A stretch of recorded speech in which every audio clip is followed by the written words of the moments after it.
मुलांनो, चला आपण आज सिंह आणि उंदीर यांची वनातली गोष्ट ऐकूया. मग तयार राहा. एका घनदाट जंगलात एक सिंह राहत होता. तो फार विक्रमी होता आणि तो एका दिवशी झाडाखाली झोपलेला होता. दिवसभर जंगलात फिरून फिरून तो आज खूप झोपला होता आणि त्याला खूप गाढ झोप लागली होती. अशा वेळी तिथे एक उंदीर आला. तो खूप खट्याळ आणि खोडकर होता. सिंहाला पाहून त्याला मजा वाटली. त्याने सिंहाच्या अंगावर खूप उड्या मारायला सुरुवात केली.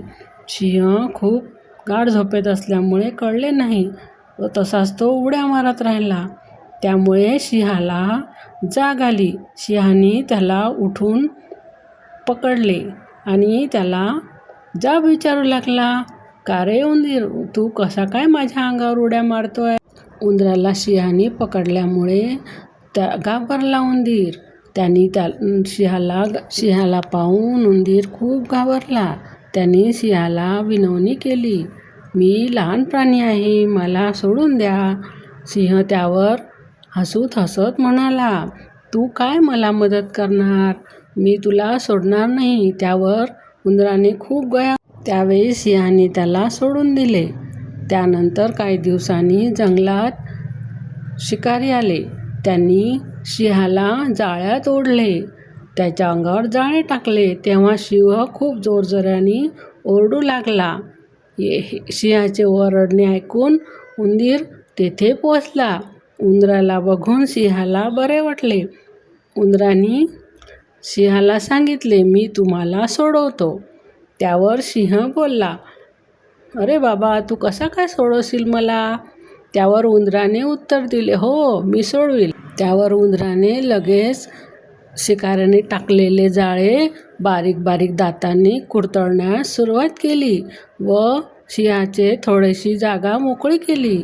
त्यातून सिंह बाहेर पाहू लागला व त्यातून उंदराने आणखी परत कुरतडून जाळे बाजूला केले. त्यातून सिंह बाहेर आला आणि उंदराचे खूप खूप आभार मानू लागला. सिंह खूप भावना व्यक्त करू लागला. उंदीर मामाला सोबत गोड गोड बोलू लागला. याच्यावरून असे समजते की कोणालाही लहान समजू नये. प्रत्येक प्राणी हा आपल्या कामात येतो. लहान मोठे असा कोणताही भेद मानू नये. त्यानंतर सिंहाने परत उंदराचे आभार मानले व उंदीर आणि सिंह चांगले मित्र बनले व जंगलात राहू लागले. तात्पर्य हेच की कोणालाही कमी लेखू नका.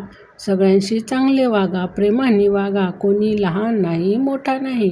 अशा प्रकारे जंगलात दोघेजणी खूप खूप दिवस राहिले व त्यामुळे त्यांची दोस्ती झाली आणि दोघे आनंदाने खेळत. हे पाहून सगळे प्राणी खुश होते. जंगलातील प्राणी खूप खूप खुश होते व त्यांची दोस्ती बघून सगळे आनंदाने वनात राहत आणि खेळत. रोज त्यांना एकमेकांना भेटत. अशा प्रकारे जंगलात चांगले वातावरण तयार झाले. यासाठी सगळ्यांशी प्रेमाने वागावे. कोणी लहान नाही, कोणी मोठा नाही असा भेदभाव करू नये. आणि आजची गोष्ट मी इथे समाप्त करीत आहे.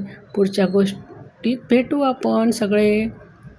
आता छान छान राहा आणि छान छान खेळा. Bye bye.